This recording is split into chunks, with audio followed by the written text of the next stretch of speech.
Всем привет! Вы на канале Винтаж Гольдштейн. Как же давно мы с вами не виделись. А для того, чтобы эта встреча произошла поскорее, я решила разделить проект, который так давно для вас готовлю, на два видео. Сегодня вы увидите первую часть пошива репродукции эдвардианского нижнего белья. Всем известная комбинация из музея Метрополитен.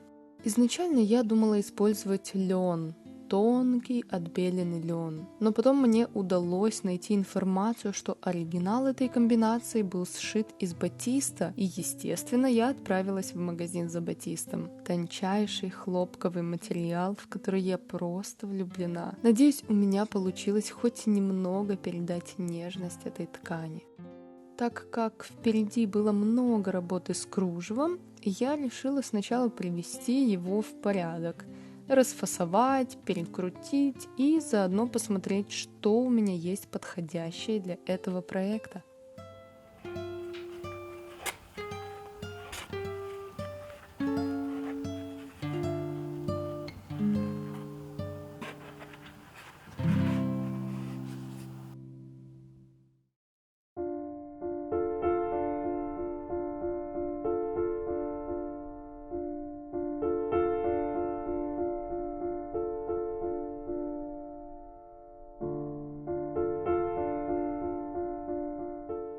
Итак, я примерно зарисовала детали комбинации.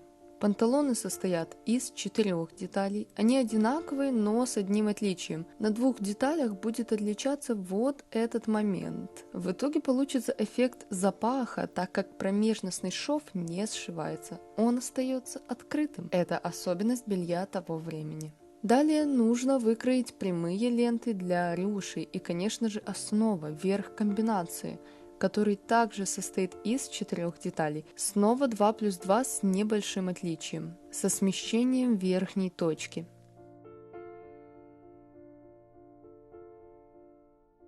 Также я зарисовала примерное расположение кружева по верху комбинации. И можно приступать к созданию макета.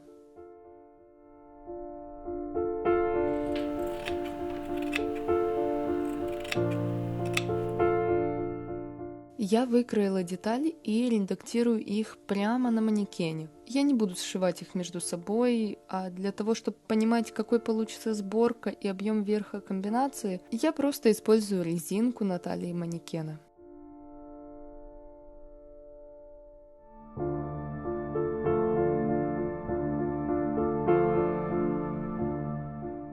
Меня очень радует, что уже на макете получается нужный силуэт для эдвардианской эпохи – голубиная грудка. Панталоны также прикалываю и редактирую некоторые срезы.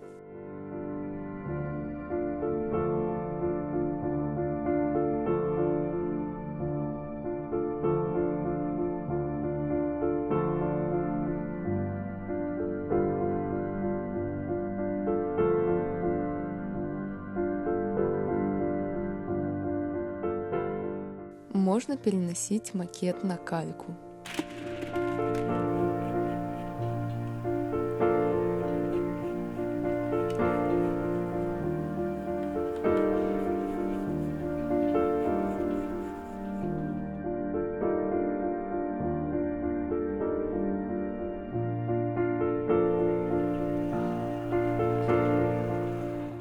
Выкройка готова.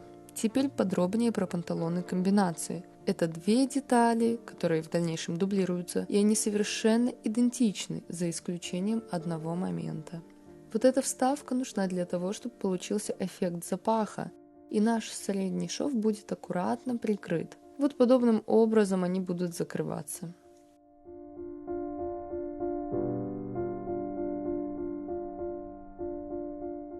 Теперь верх комбинации. Это центральный край переда, а это боковой шов. По нижнему краю будет сборка. Он кроится дугой для создания эдвардианского силуэта. Верхняя точка, пройма, здесь будет размещена бретель. Разворачиваю деталь, и это уже спинка. Вот боковой шов, центральный шов по спинке. Не могу перестать наслаждаться тончайшим батистом. Размещаю выкройку на ткани и переношу все детали.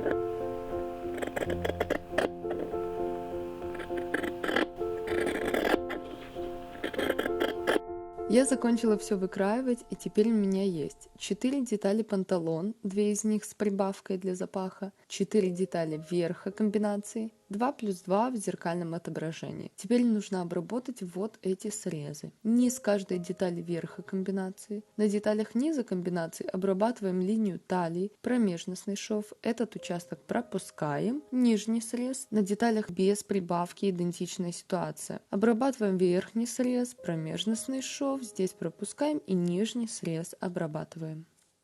Сейчас я покажу вам технику обработки швов того времени.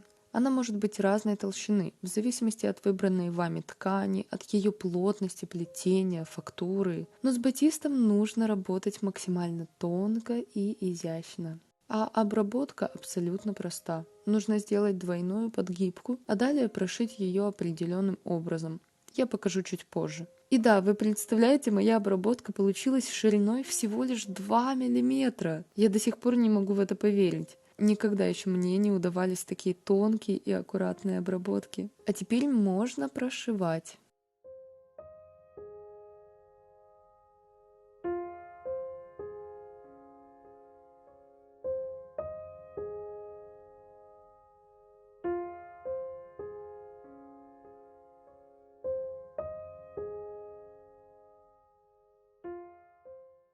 По учебнику Берты Баннер нужно обернуть тканью указательный палец, а иглу направлять не снизу вверх, как многие, и я в том числе привыкли, а сверху вниз.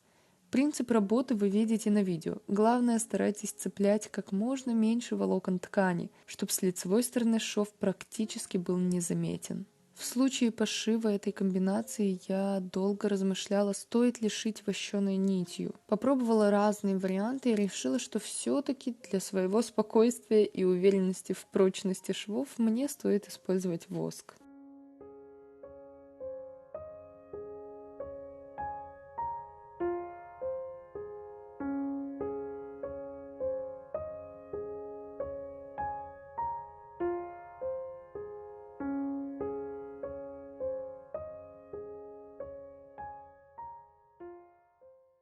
Посмотрите, какая обработка у меня получилась. Я очень довольна и заряжена вдохновением для продолжения работы. Посмотрите, как выглядит изнанка и лицевая сторона шва.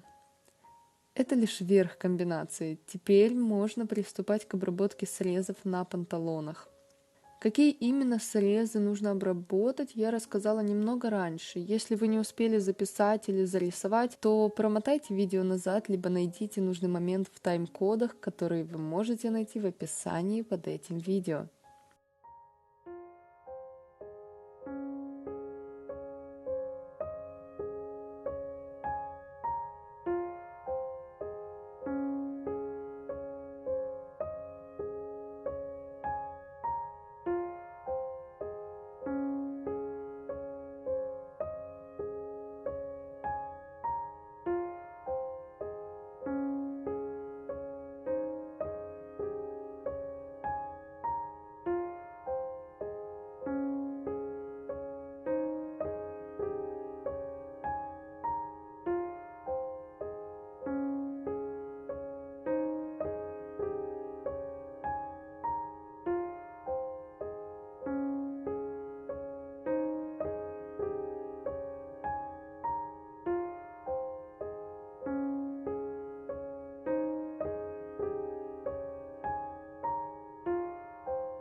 Мне потребовалось несколько дней, чтобы обработать все нужные срезы.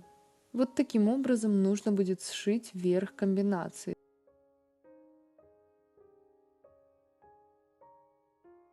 Складываю детали лицом к лицу и скалываю булавками. А прошивать эти швы нужно максимально просто. В этом случае используется обыкновенный наметочный стежок. Нам нужно лишь скрепить детали между собой, чтобы в дальнейшем точно расположить кружево.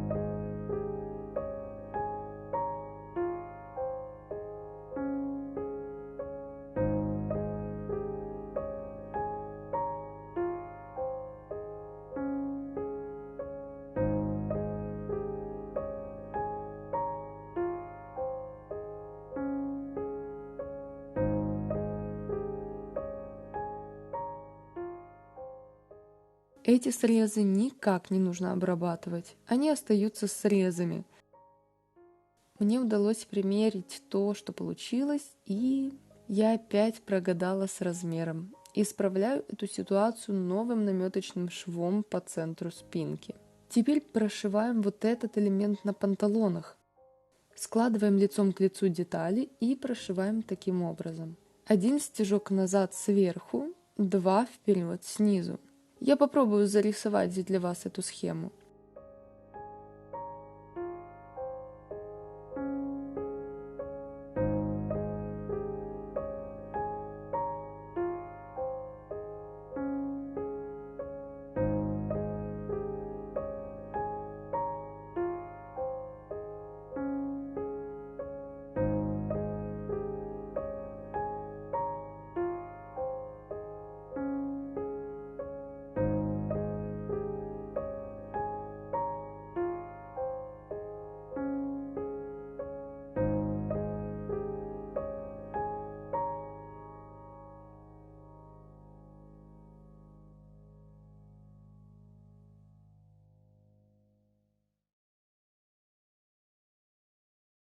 Один край отрезаем, а вторым закрываем первый срез двойной подгибкой. Пришиваем подгибку и готово.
Пришло время вернуться к моей коробочке с кружевом.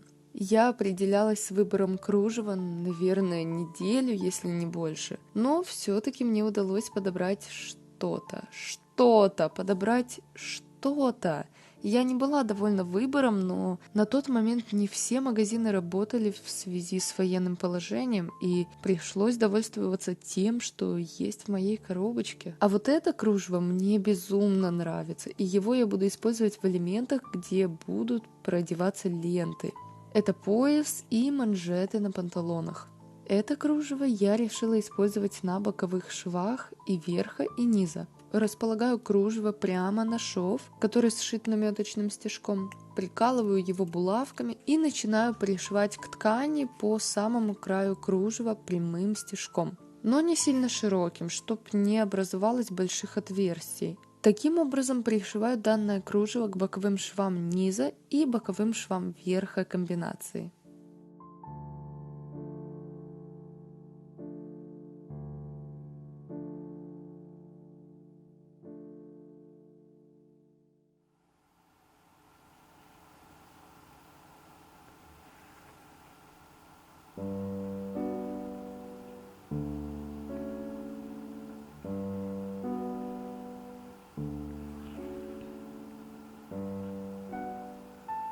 Посмотрите, как плотно кружево пришито к ткани.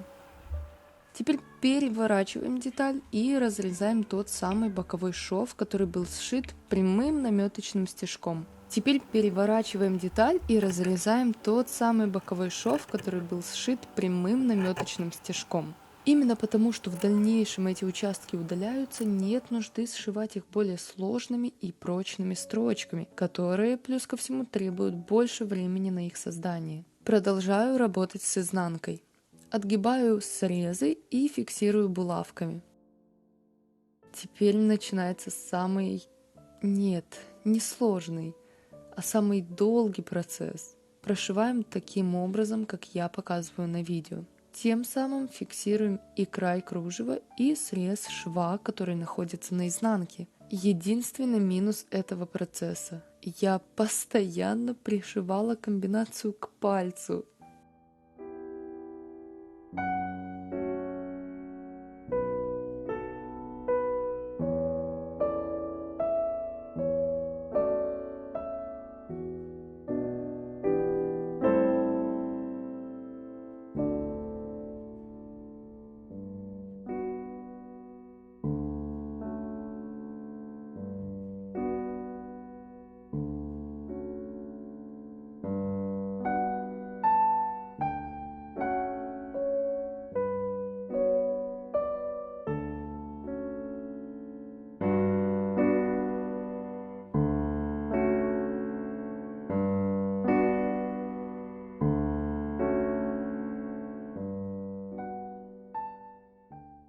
Осталось срезать все края почти под корень. И наконец-то я могу показать вам, как выглядит первая вставка из кружева.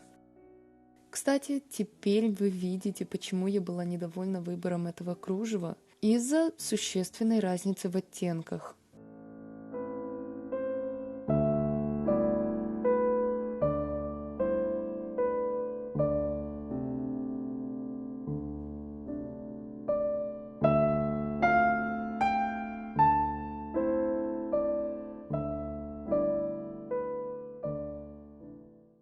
Вот так выглядит верх комбинации. Сейчас я приступаю к боковым швам панталон, но вам покажу сразу результат, ведь процесс ничем не отличается.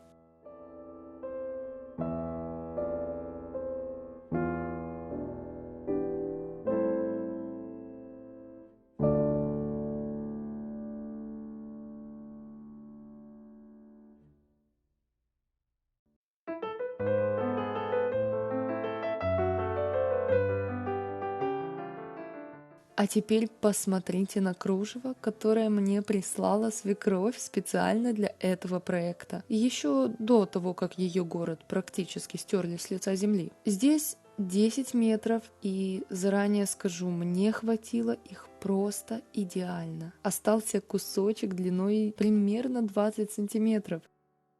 Вот так я могла часами сидеть и размышлять, как все-таки лучше расположить кружево, когда часами, когда днями. Но для начала я хочу изменить это кружево, чтобы цветы располагались гуще. На видео я показываю процесс. Такое кружево я делаю для центрального шва по спинке и для бретелей. Процесс завораживает и успокаивает.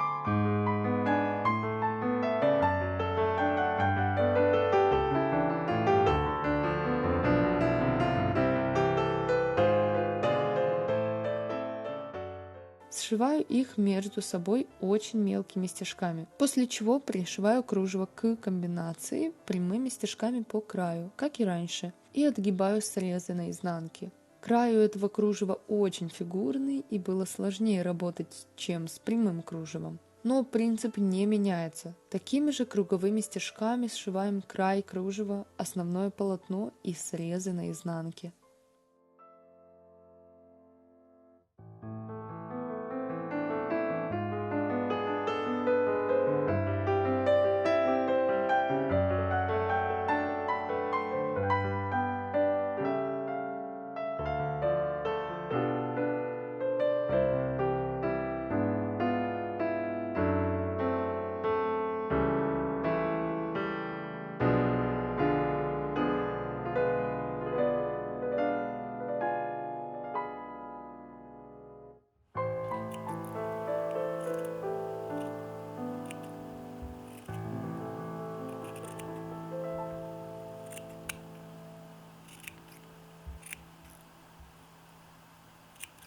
Далее отсекаю все края и только посмотрите, как это кружево вписалось в композицию.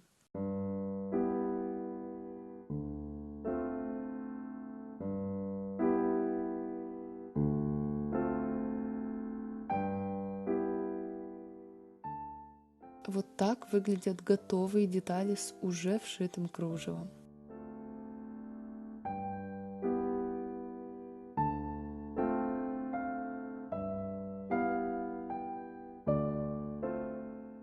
Насчет кружева, которое я планировала использовать для элементов с лентами.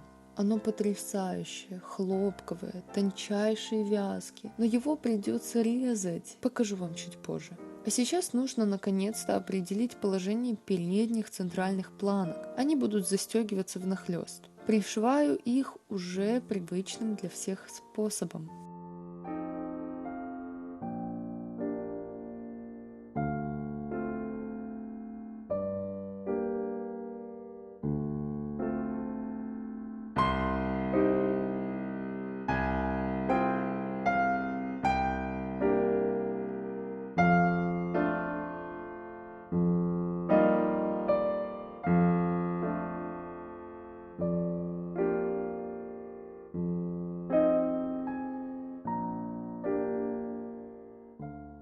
План на панталоны. Здесь будет проходить ряд кружева, в которое проденутся ленты, потом ряд оборок и еще ряд кружева. Для манжетов с лентами я выбрала вот такое хлопковое кружево невероятного плетения. Но нужно будет делать разрезы, как я уже говорила раньше, чтобы продеть ленту. В этот раз кружево пришивается без каких-либо усложнений. Фиксируем его почти на самом краю и пришиваем диагональным стежком, цепляя лишь пару нитей ткани и самый край кружева.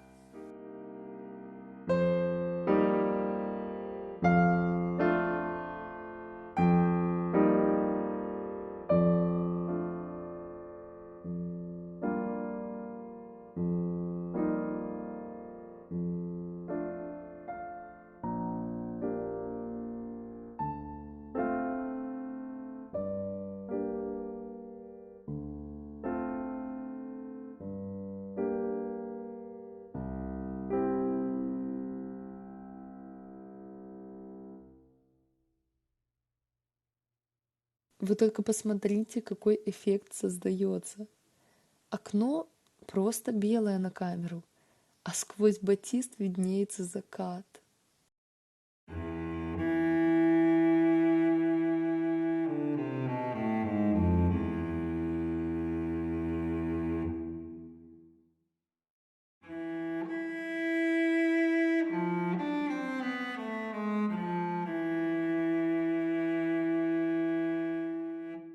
Пришло время для оборок. Каждая оборка длиной 2 метра. Я уже сшила их края лицом к лицу.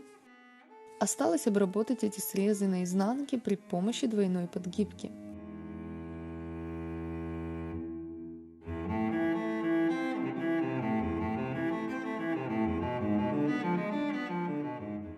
А сейчас нужно обработать срезы в длину этих оборок. Проделываем то же самое, что и в самом начале этого проекта. На обработку 4 метров с 2 сторон, то бишь 8 метров, у меня ушло несколько дней.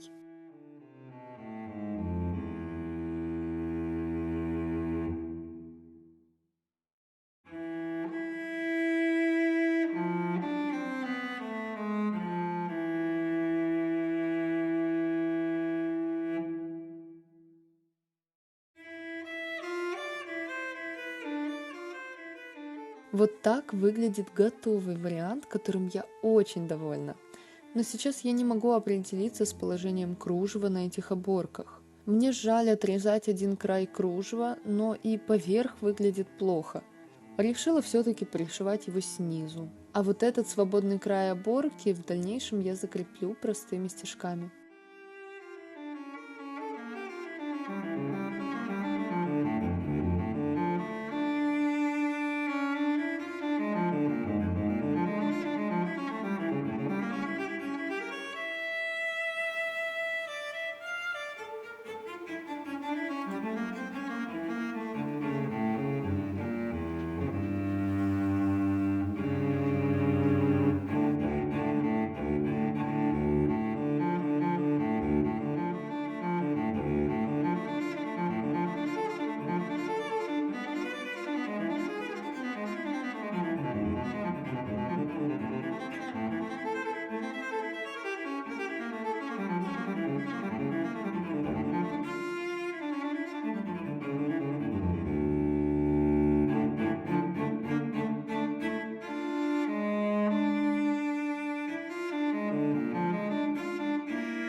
Обрезаю лишнее, и оборки готовы.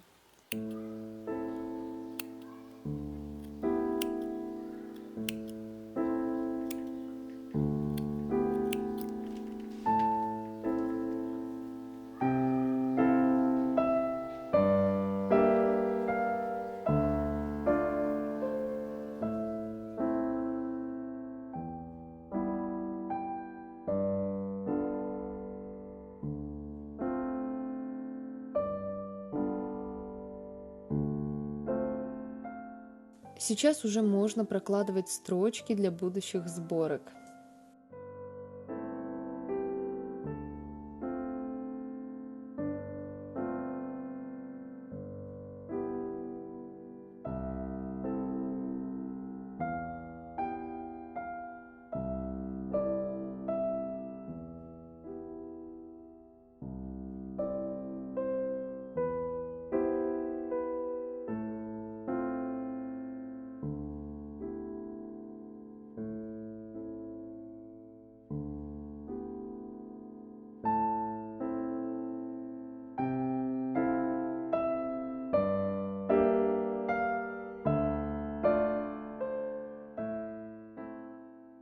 Итак, строчки для будущих сборок располагаются на таких деталях. Нижний край верха, но пропуская элементы кружева, только ткань.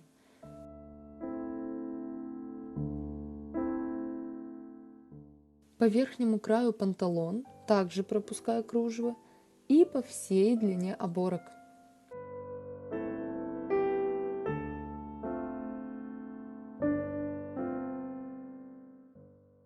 На сегодня это все.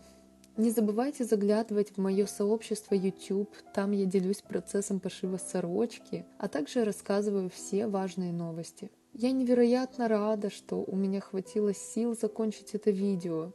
Впереди вас ждет еще вторая часть этого проекта, которая, надеюсь, будет не менее интересной для вас. До свидания!